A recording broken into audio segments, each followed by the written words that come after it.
We're going to talk about the consumer decision process. And if I remember I think it was last week, we said that we now have consumer characteristics, or consumer behavior tilting toward postmodernism, where people now are not that loyal to institutions anymore, especially to financial institutions. Now today we're going to look at consumer behavior in terms of decision making and how the limitations of human being, or how we are limited in certain ways, and companies, so to speak, exploit that or make use of it in order to sell us things, in order to sell us some services, some products. Especially when it comes to the insurance sector, when it comes to the financial sector in total, or a financial instrument. There is always that kind of imbalance in terms of how much consumers know vis-a-vis how much the experts, that is the service provider, know. There's always that imbalance, because of the complexity of the product and services. Now, in your own kind of practice, where do you think some of these imbalances lie in terms of knowledge about the financial products? If you look at consumer behavior of buying, the way we we go through the decision-making process, searching for information, evaluating, and then making the final purchase.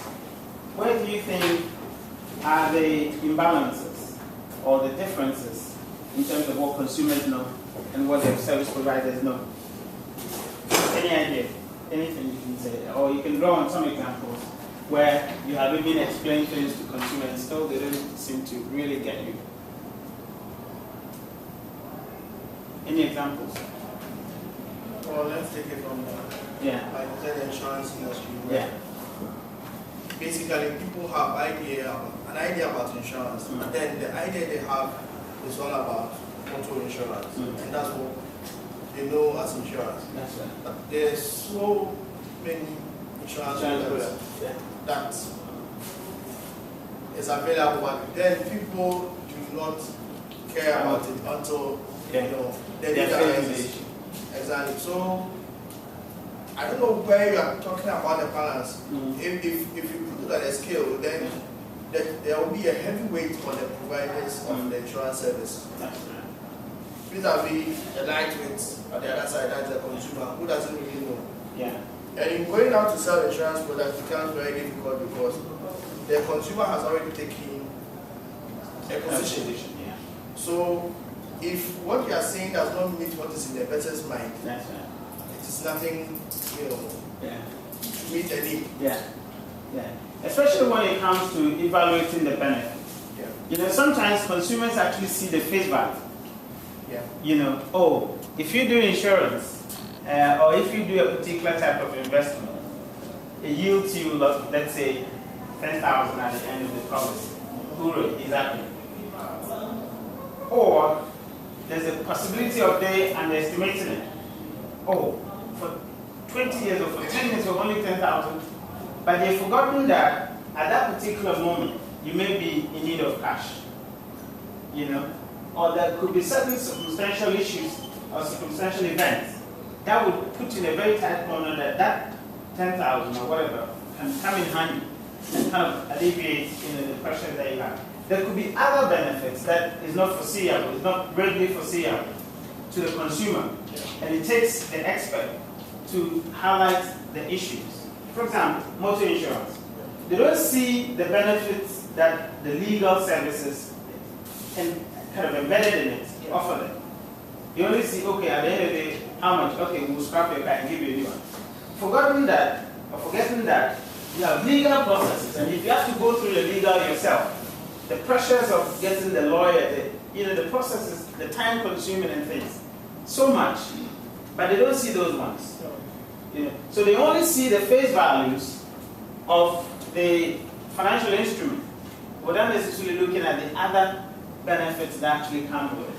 So we're saying that when it comes to consumer decision making, in services like financial, financial services or financial instruments, there's so much limitations, that makes it either harder for us to convert the consumer to pick up, or that makes it very easy for service providers to, quote unquote, persuade or to, if you use it negatively, to trick consumers to buy in because of these limitations in understanding the financial instruments. So you can look at the stock market. That's right. Well, it's still developing to me because since it started long ago, we expect to see a lot of companies, going to the stock market to sell their shares for lots of people. And people buy shares because, well, it's been advertised, somebody's buying, so I also want to go and buy. The fashion of it. And not looking at the trading of it, but they only look at the dividend that they get. So, okay, you buy so much shares and you get some small dividend at every month. Okay, I know that I have this money sitting there. As investment, let's say we are buying a treasury bill, but they don't look at how to trade. To make a return from it. Exactly. So the stock will, he buys the stock, it's still sitting there, without necessarily making full use of, like, the trading aspect that you buy this, you offload it, you buy another one, and you offload, that kind of thing. So it doesn't make our markets that risk because we do not have the knowledge, and then we do not even go trading on the stock market. So anything to do like that. But the value, or you get the optimal value, if you know how to trade and when do you offload and when do you acquire new stocks and then that kind of thing. That is what actually gives you the value, or you actually kind of experience the returns of stock, of the stock market. That's what you mean. That's true. So let's say financial product. What is a financial product? We're saying that with financial product you have an input. Obviously you put in an amount of money against the time frame and then against risk assessment. Alright. So there is always an input that is actually calculated against time frame and against a risk, particular risk. And then that gives you the output. So for you to get the value, the return, the input is actually going to be calculated, based on these frames, the time frame and then the risk. Based on that, you will get your output. So for example, we have term life insurance. So with a term life insurance, maybe some of you in insurance can explain to the class. But that's how it looks. So you have a set premium that you put in against the length of policy. And then they calculate the risk. Are you a smoker? Are you do you travel long journeys and things? Based on these, or based on this particular framework, they tell you how much you're going to realize at the end of the period. Yeah. So you can give us a typical example maybe for class. Anybody to give us a... Or just like that, We have an insurance product we sell. It's called the term assured. Okay, so for the term assured, there is a lump sum of money that should something occur before the end of the policy, the person will be earning that amount. And then also depending on the person's lifestyle at the moment and the age that the person have reached in life, then we have some sicknesses that are factored into it as well. And so if you are at a certain age, there is a certain premium you have to pay.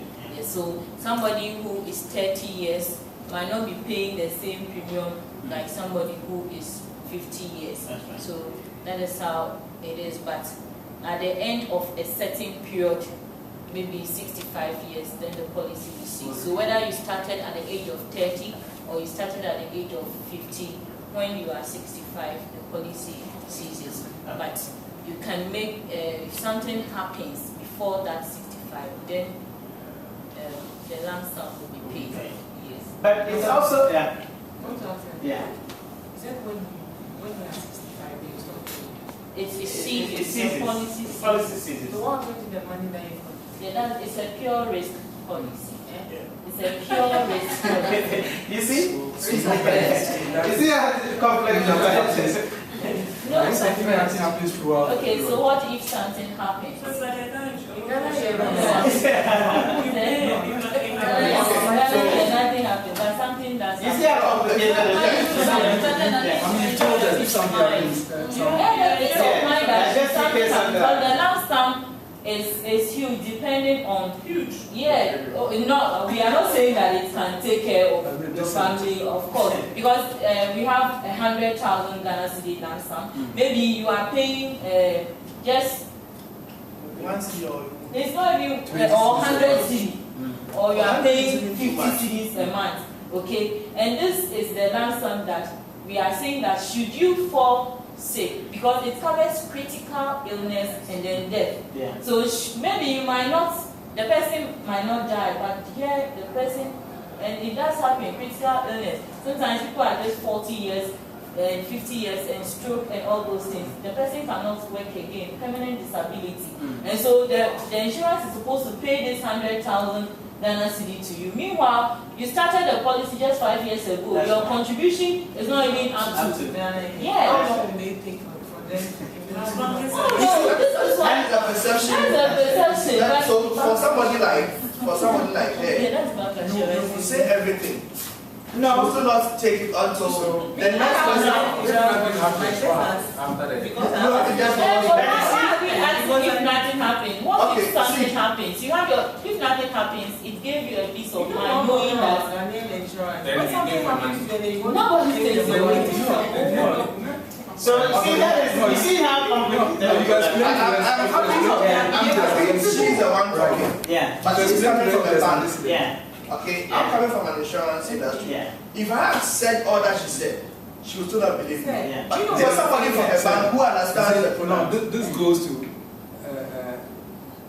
Affirm. the claim you have about the Yeah. limitation. Yeah. Yes. You know, See, yes, this is a classic. Now, one of the limitations is that Because if you the pool, here, ask yourself, there's- should the issue happen, where did they get the money from? And it's about the sum total of everyone's money into the pots. Exactly. That is facilitating your payout. So let's say if you have to take 100,000, you just contributed maybe 2 months. Where do they get the money from? So it is about, so to speak, robbing Peter to pay Paul, sort of. Alright, so there has to be a pool. Everybody paying that. So you pray that most people don't fall into the calamity. Yeah. Maybe 1 or 2. Let me use something to explain. But there could be a time that most of your customers will have that issue. And they're going to pay up, pay up, pay up, pay up. Exactly. So for a country like, let's say, Liberia, where you have Ebola, if you want to insure people in Liberia, Ebola would be what you call an exclusion. Yeah, we will agree. Currently, with the rate at which Ebola is killing people, somebody may even want to insure an AIDS patient than an Ebola patient because Ebola's risk is higher than HIV. Because before HIV came, when HIV started, HIV/AIDS was an exclusion. But then in development, you realize that people are able to live longer with HIV Yes. than Ebola. So when an insurance company will want to make money or will want to run the policy for some time, they would rather choose an AIDS patient against an Ebola patient. Meanwhile, like Doc was saying, the premium that you are paying is, we are not looking at how much you are paying to be able to invest around to get that sum insured. No. Like Doc said again, it's a contribution of many. So insurance thrives on the principle of large numbers. It's people who have the same risk who are contributing money into a pool, out of which the unfortunate few will benefit. The unfortunate few are those people who unfortunately get themselves involved in a sort of accident. An accident is something that is unforeseen. You don't know when it will happen, but then it is bound to happen. So if you may understand, There's a likelihood of that if the happening. thing happens before you get your money is another problem. That Yeah. is why That's in why Ghana, see, that will tell you that when you go to the UK or US, you don't even enter the insurance company. You do Just tell me. with a broker. Nothing with that. So if you are dealing with me, all you need to do is to tell me that this is it. But I is will. everybody that will go to the broker? Why not? So The broker is a gateway to the insurance industry because you still do not understand. yeah. So I will take my time to explain everything to you. What you don't understand is my problem. If I'm able to solve that problem for you, you can sue me as a broker. Yeah. And I've not done my work. Yeah. So you see, that is one of the issues, and it's not only here, majority of customers have that perception. Yeah. So the industry itself has a problem, the perceptual problem that they've got to deal with. How do you deal with that? It means that consistent communication, projecting or prescribing the value to the consumer, so that would actually help them to kind of alleviate fears and to sort of give them some confidence in the system. You get it? So it is so complex that it is even difficult for so-called professors to even get their head around.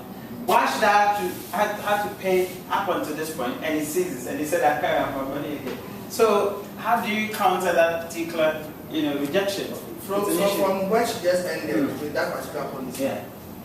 Over time, this one has ended a long time ago. Yeah. So we had what we call the universal life policies, which has investment, packages attached to it. So that instead of you losing everything, you say no, let's invest that money that you are paying. So that at the end of the period, 65 years, nothing happens. We have what we call maturity sum assured. An amount that we pay back to you as investment. But then, even though we are investing that money, that risk that you are exposed, the risk of death, the risk of critical illness, or anything that will render you incapacitated, will still be paid. Yeah. But that amount is assured, it's still waiting. Whilst your contribution is, going towards that. In the event where your contribution is more than your sum assured, that contribution is higher, plus that investment interest is paid back to you. That's right. So that answers. That is what, for example. but you don't. So that is if you meet a customer like that and the customer has that particular rejection. What do? Immediately you go to that particular package. The instrument that can actually give some assurance that in fact you're not necessarily losing your money, but you can actually have something in return in that scenario. So it is always looking at the consumer behavior, looking at the consumer's skepticism and other limitations, and then tailoring the right product to suit that consumer. But you see, for gains purposes, sometimes they rather push that one first and see whether you buy into it. Because surely they will make more money on that one, the term one, than the investment one, the universal one. So usually they will give you the options that will let them have more gains than the other, to test your grounds whether you would accept the first or the other options. So we're looking at the complexities of the financial instrument vis-a-vis the consumer behavior and how companies like yourselves should deal with the situation, the complexity, and how to convince or persuade protocol customer like her in order to purchase your financial product. So some of the examples. So we've got to have the alternatives and be sure that once the rejection is raised, where is that rejection coming from? It's coming from the fact that, or the fear that she's going to lose her entitlement. What is the replacement? So you're going to sell the replacement. The black man is such that he won't enter into any sort of association when he doesn't benefit. And whatever association that the person enters into must have some sort of benefit. But that's the human. Yeah, that's a human being. So currently, for instance, if I have to do a presentation in insurance immediately, I will not start from a policy like this one because immediately it will take your mind off. So I want to sell health insurance to you. So And health insurance has to do with the insurance company. If you are claiming your money, the way they will treat you itself wouldn't even allow you to buy the money. Yeah. That is the previous characteristics of the insurance industry. So they will tell you. Yeah. Gradually they are facing out some of these challenges, and like we had discussed last week, one of the problems, one of the issues that made that problem exist was the premium payment that was staggered. Exactly. And I think that's the reason why the National Insurance Commission, NIC, has brought a policy of what? No premium. No premium, no staggered thing. You pay, at once. And like we discussed, if that is the new directive, how do you sell that value to the consumer?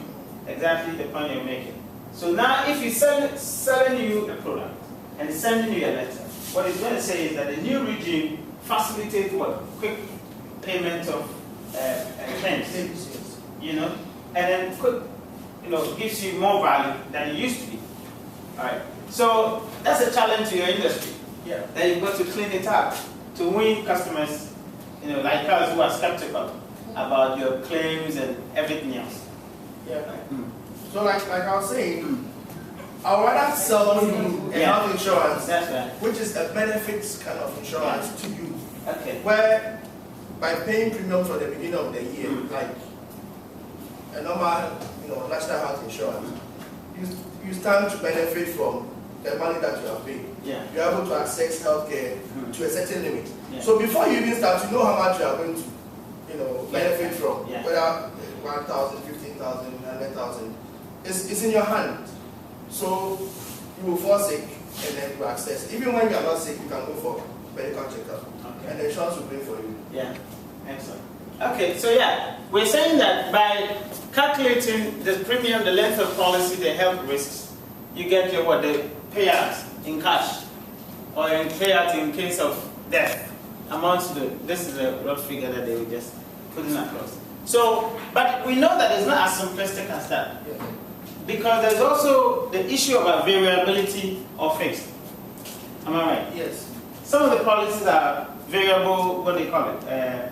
The interest is either variable or fixed interest. Yeah. So depending on the economic climate, and again you've got to do what? Environmental scanning, like we did the previous time.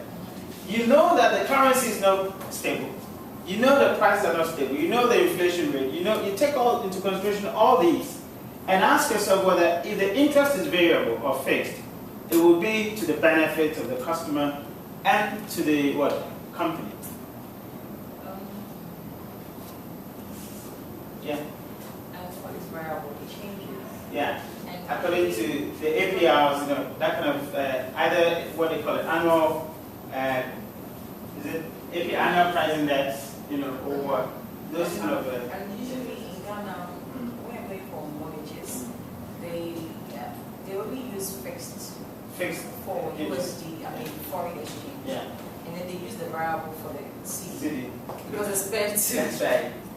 You see, The because of the to fluctuation effect of the Ghanaian cedi, they would rather prefer what, variability than fixed. So again, those have to be explained. The customer doesn't know that. So if the insurance broker comes to you and says, oh, you pay this, you get this. Is that really simple like that? Maybe the customer doesn't know that you have other mechanisms, other factors that impact them.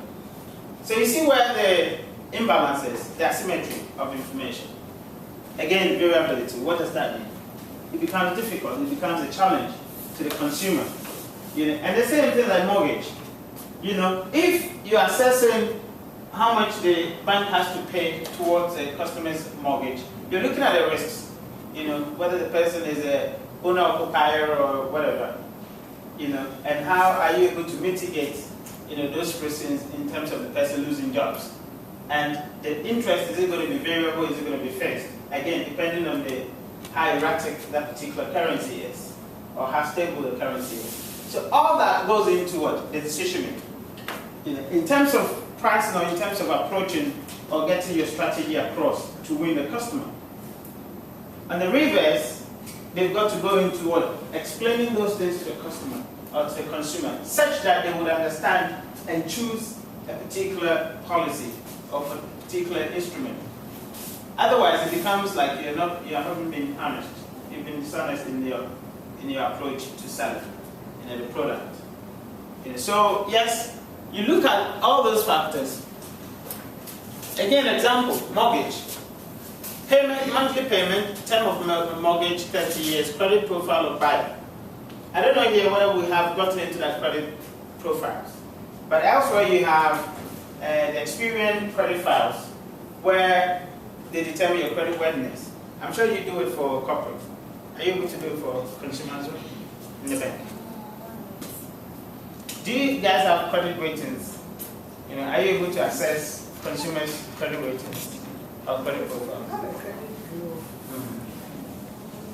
that we go to. So how are you able to determine somebody's credit worthiness in terms of advancing loans? So I come to you and I say, oh, I want a loan. The credit bureau Yeah. information helps. That's mainly what we go to. Mm. So that if the person is a defaulter from somewhere, the information from credit bureau will give that. Yeah. But how does a credit bureau? But the credit bureau thing, it's already in the banks, and Yeah. the only thing the customers do is to sign and No, you sign that when you are taking a facility from anywhere, it's part of the clause that we are going to give your information to Yeah, the to- credit bureau. So to the third anybody who has a facility anywhere, your data is with the credit bureau. And so when you jump from one place to the other, wanting to go and take another facility there, all the other person will do is they Yeah. assess the credit bureau information of you, and every credit you have accessed Yeah, comes up. So if you are not credit worthy, yeah. It's going to pick up. yeah, that's why some customers do understand why they have gone to a bank and the bank doesn't want to give them the loan. Maybe the person will not tell you that you have been blacklisted because you don't pay Yeah, your so that's loan. another question. Are we being transparent with customers? No. Do we, kind of tell customers that, oh, you've been refused loan because of your credit No. worthiness? We don't tell. Why? But, Depends on the reason. yeah, It depends on the reason. Sometimes their turnover is not yet there. If they are asking for a certain amount, sometimes when you assess the turnover, they cannot pay. are you able to tell So them this? yes, Yeah. so we ask them to still go on and run the Run account. business. Yes. Yeah. So, But if it's a credit file, if the If credit it's a- worthiness, like that the one- fact that you didn't tell, that one. so you cannot because it's a. Yes, but sometimes we find ways and means of telling them Yeah. that, oh, what about the loan in Stanbic? How are you financing that? And so when you take ours, how are you going to finance it too? Because it's like you are funding the same business. You see, it's not that you are into spare parts and then maybe you are into second-hand clothing, but you are going to fund the same business. So how then do you pay our repayments and then Yeah. you see? If that is the reason, that one we can easily tell. But if it is about that one, something Yeah. I can't Next really. year. It becomes a little bit steam. But that information is very credible because once what happens is that if the person has issues with other banks, sometimes when it comes up, we will be called that can you give us maybe your clearance Yeah. from That's this nice. bank? Then the person will know that You have some information. you ask that, do you have a facility somewhere? The person will say no. No. But once it Naturally. comes out from credit Naturally, bureau, yes. we'll ask you to, if you said no, so then bring clearance from so and so, and it becomes a problem. Don't come back. Yeah.